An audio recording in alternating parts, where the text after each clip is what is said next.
मैंने कई बार एक शब्दकोश लिखने की कल्पना की है, लेकिन अर्थों के साथ नहीं बल्कि निहितार्थों के साथ। लेकिन मैं एक आलसी आदमी हूँ। मैं आधे पृष्ठ पर भी काम नहीं कर पाऊंगा और यह समाप्त हो जाएगा। इसलिए मैंने कभी शुरुआत नहीं की। लेकिन यह विचार हमेशा रहा कि प्रत्येक शब्द में दो चीजें होती हैं। एक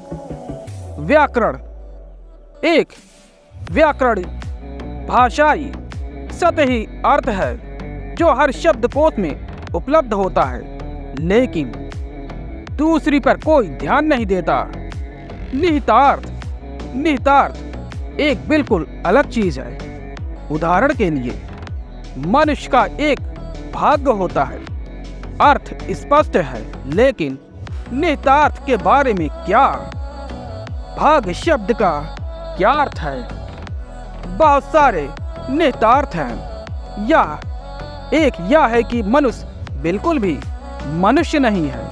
वह एक वस्तु है, एक प्राणी नहीं, क्योंकि एक वस्तु का भाग्य हो सकता है, एक कुर्सी का भाग्य हो सकता है। यह एक निश्चित कार्य के लिए बनाया गया है। यह अपना कार्य पूरा करेगा। मनुष्य आदेश के लिए नहीं बना है। वह फर्नीचर नहीं है। मनुष्य चेतना है। मनुष्य का कोई भाग नहीं हो सकता। चेतना में स्वतंत्रता है। भाग स्वतंत्रता के ठीक विपरीत है। यह इसका निहितार्थ है। भाग का अर्थ है कि आप एक जन्मजात गुलाम हैं। आपके जन्म से पहले ही आपकी गुलामी की मुहर पूरी तरह से सील कर दी गई थी। आपका जन्म होने से पहले ही आप समाप्त हो गए थे। जहाँ तक निहितार्थ का सवाल है, भाग का यही अर्थ है। वास्तव में आप कभी पैदा नहीं हुए थे, क्योंकि जन्म से पहले ही मृत्यु हो गई थी। यह आपका भाग्य है।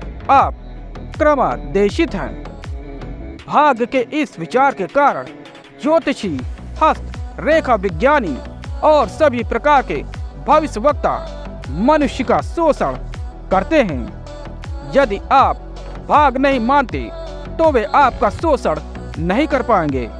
यदि आपका कोई भाग्य है तो हो सकता है कि उसे जानने के कुछ तरीके हों। शायद आपके हाथों की रेखाओं में, शायद आपके सिर की रेखाओं में, शायद आपके पैरों की रेखाओं में, या शायद आपके जन्म चार्ट में सितारों, ग्रहों के संयोजन और स्थिति में। प्रोग्राम को पढ़ने के लिए कुछ तरीका होना चाहिए। और सबसे अजीब बात यह है कि ज्योतिषियों द्वारा आपको अपने भविष्य के बारे में बताने से आपको खुशी महसूस होती है। आप वास्तव में भविष्य जानने के लिए बहुत उत्सुक हैं। कभी यह सोचे बिना कि भविष्य होना मतलब आप मर चुके हैं। यदि भविष्य पहले से ही तय है तो स्वतंत्रता कैसे संभव है? यदि कल कुछ होने वाला है तो वह होने वाला है। मैं किसी अज्ञात शक्ति के हाथों में सिर्फ एक शिकार हूँ। मैं अपना मालिक नहीं हूँ। भाग्य का अर्थ है कि आप अपने स्वयं के स्वामी नहीं हैं। आप अपने जीवन के बारे में कुछ नहीं कर सकते। ये उस सरल शब्द भाग्य के निहितार्थ हैं। यह आपको मृत छोड़ देता है।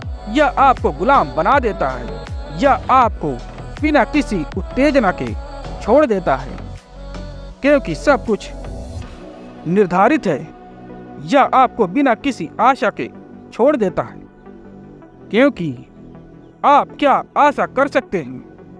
जो होने वाला है वह होना ही है, चाहे आप आशा करें या ना करें। आप अब अपने जीवन में किसी भी तरह से महत्वपूर्ण नहीं है।